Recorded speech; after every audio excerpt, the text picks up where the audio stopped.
दर्शक बंधु यही गुरुत्वपूर्ण कथा गुड़ी आपण मानकर टिके मूल्यवान समय देकी शेष पर्यंत निश्चय शुणु।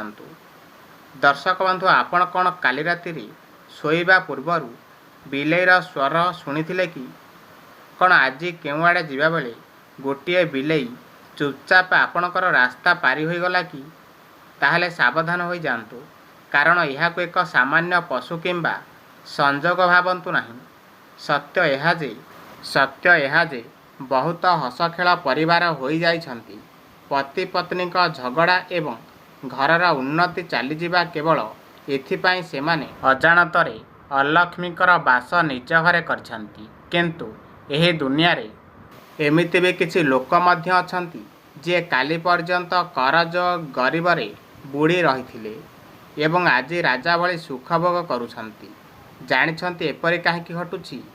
कारण सेमाने जानि सारिथिले जे माता लक्ष्मी तांकर खजाना पठेवा पूर्वरु कोनोसी बिना आमंत्रण रे अतिथि भावरे कोनोसी संकेत देइथांती। आम गरुड़ पुराण अनुसार और सगुन शास्त्र रे स्पष्ट लेखा जाइछि बिलेई एक साधारण जीव नुहे, यह राहुर छाई अटे। यह आगामी भल किंबा खराब समयर आईना अटे। कोनोसी बिलेई आपणक घर को आसीबा किंबा आपणकर सामनारे कांदिबा यह स्थिर करिथाए कि आपणकर घर को पैसार गदा आसीबो ना औषधर खर्च बढ़िबो। आज मु आपण मानकु बिलेई सह संबंधित चारोटी एपरि महासंकेत विषय कहिबी जहाँ सीधा सड़क आपण और आपणकर परिवारर भाग्य सह जोड़ी होई रहिछि। जदि आपण एथरु गोटिए भी संकेत को अणदेखा कर दियंती तेबे बुझी जांतु आपण निज गोड़े निजे कुराड़ी मारुछंती। यह वीडियो साधारण नुहे, यह एक चेतावनी। यह गुप्त रहस्य को जानिया पूर्वरु जदि आपण माने आम चैनल को नुआ आछंती ताहले सब्सक्राइब निश्चय करंतु। सांग माने बिले एक बाधा बा समस्या नुहे, समस्या गोटिए ऊर्जा। समस्या जेतेबेले आसे तेबे ढोल किंबा महुरी माध्यम रे आसे नाही, तेबे किपरि आसी थाए? कोनोसी संकेत द्वारा। सेथि मध्यरु बिलेई अन्यतम। कौन आपण केबे भाबिछंती आपण तो पैसा कमाउछंती किंतु मास शेष हेउ हेउ पॉकेट खाली खाली काहेकि हो जाउछि? यह साधारण कथा नुहे, यह लक्ष्मींकर प्रभाव अटे। जेतेबेले आमे एही संकेत को अणदेखा करदेउ तेबे घरर वास्तु नष्ट हो जाए। आज घरे छोट जुक्ति हेउछि बोली यह बड़ क्लेश होइजिवो। आज छोट ज्वर थंडा हेउछि किंतु काली एथिपाई औषध खर्च बढ़ीजिवो। मने रखंतु, जेतेबेले राहु एवं शनिकर दृष्टि पड़ जाए तेबे मनुष्यर बुद्धि सबुठारु प्रथमे नष्ट होइथाए। जेउ लोक घर को बिलेई आसिबा किंबा बिलेई कांदिबा को एक साधारण कथा भाबी सोई जाइथांती सेमाने निजर सोई रहिथिबा भाग्य को ही जाग्रत करने को चाहती नहीं। भावंतु टिके भावंतु, जेउठी माता लक्ष्मी रुहंती नहीं सेठारे जेते महंगा गछ थिले मध्य सर्वदा एक अजब उदासी और भारीपण रही थाए। कौन आपण आपणकर परिवार को अंधार को ठेली देवा को चाहूछंती कि ना नहीं? तेबे भिडियोटी को शेष पर्यंत शुणु। आज मु आपणको एपरि एक कहानी कहबी जहा द्वारा आपणक आखिरु सबुदिन पाई अंधकारर परदा हटिजिवो। प्राचीन कालर कथा अटे। कोनोसी गाँव रे गोटे बहुत बड़ अभावी महिला रहुथुला। विधाता ताको 5टी पुत्र देइथिले किंतु 5टी पुत्र जन्मरु विकलांग थिले। ना निज गोड़े निजे ठिया होई पारुथिले ना चली पारुथिले। सेही माँ प्रतिदिन भगवानंकर निकटरे कांदे जे हे प्रभु, मु एपरि केउ पाप करिछि तेणु मो पिलामानंकर आज ये अवस्था होइछि। लोक माने ताकू ताना मारंती, ता घर उपरे कोनोसी खराब शक्तिर छाई अछि।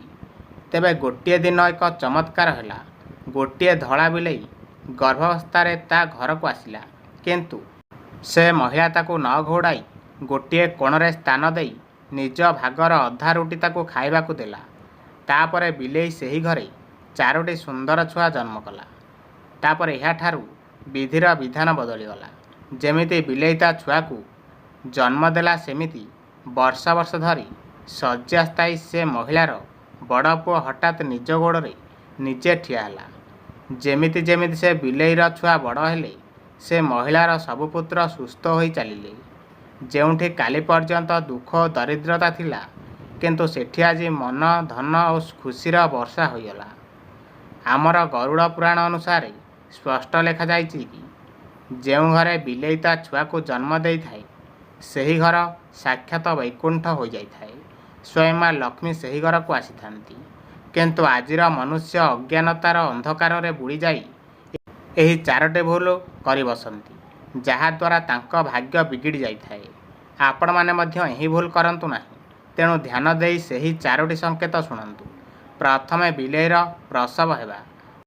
ଅଧିକାଂଶ ଲୋକମାନେ ଘର ମଇଳା ହେବା ଯୋଗୁଁ ଗର୍ଭବତୀ ବିଲେଇକୁ ମାରପିଟ କରି ଘରୁ ଘଉଡ଼ାଇ ଦିଅନ୍ତି। ଏହା ବହୁତ ପାପ ଅଟେ।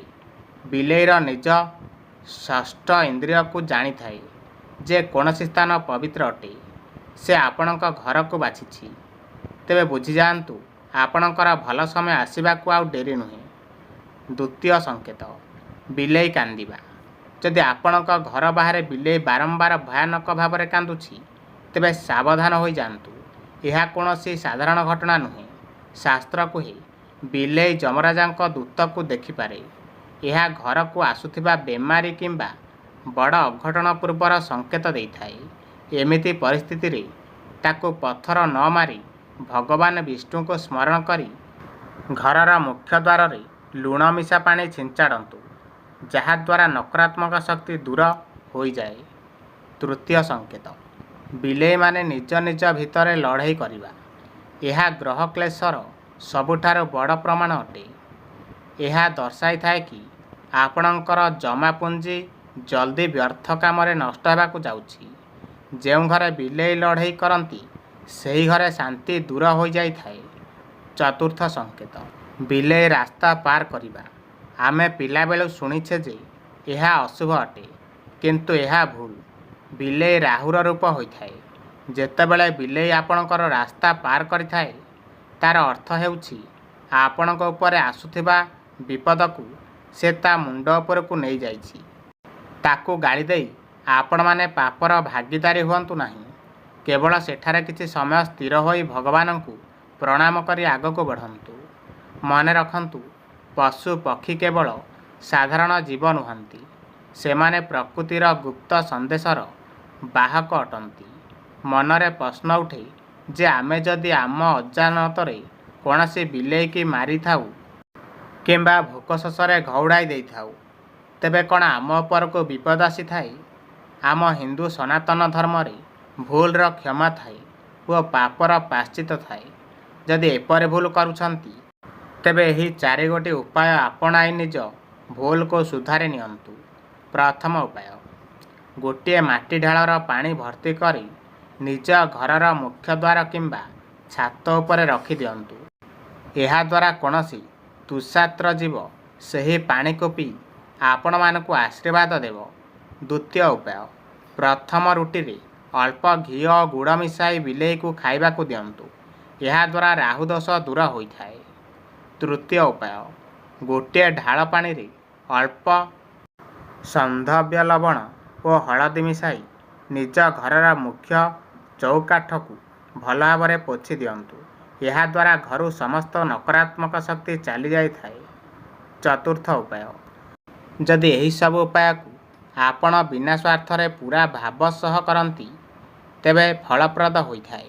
ଦର୍ଶକ ବନ୍ଧୁ, ଯଦି ଏହି ଭିଡ଼ିଓ ମାଧ୍ୟମରେ ଆପଣମାନଙ୍କୁ କିଛି ଶିଖିବାକୁ ମିଳିଛି, ଆଉ ନିଜ ବନ୍ଧୁବାନ୍ଧବ ସାଙ୍ଗସାଥିମାନଙ୍କ ପାଖକୁ ଭିଡ଼ିଓଟିକୁ ନିଶ୍ଚିନ୍ତ ଭାବରେ ସେୟାର କରନ୍ତୁ। ରହିଲି, ନମସ୍କାର, ଜୟ ଜଗନ୍ନାଥ।